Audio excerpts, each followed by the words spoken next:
今回は成田夢牧場の薪使い放題パックでキャンプしてます。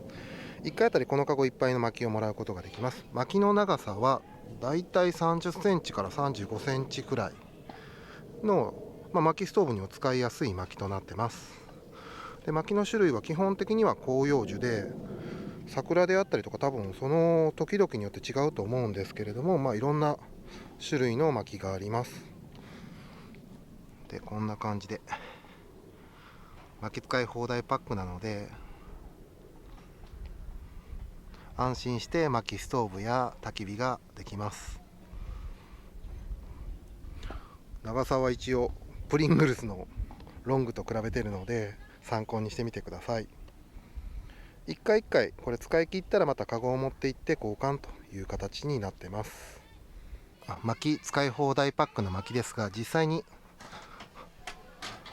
うちの薪ストーブのチョッパーで長さがこれぐらい、ちょうど横にして入るような感じです。少し長いのもあったり太いのもあったりすると縦には入らないので、斜めにするときちんと入ります。非常に使いやすい長さの薪です。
10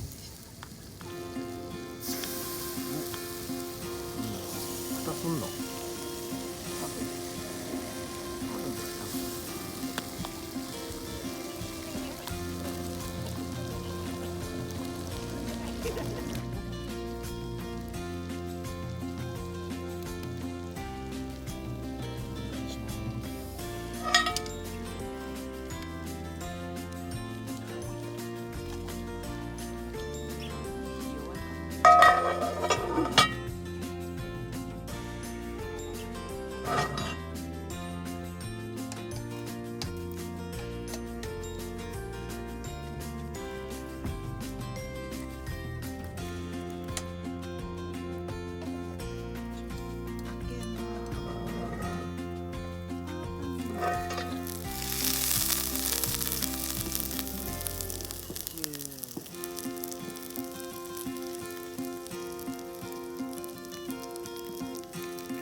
最終日の撤収をしてます。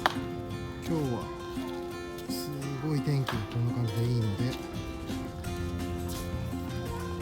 寝袋とかもしっかり干せてます。最後に楽しみとして焚き火を楽しんで、ここはチェックアウトが5時とゆっくりなのでのんびり片付けたいと思ってます。完全乾燥撤収ができそうです。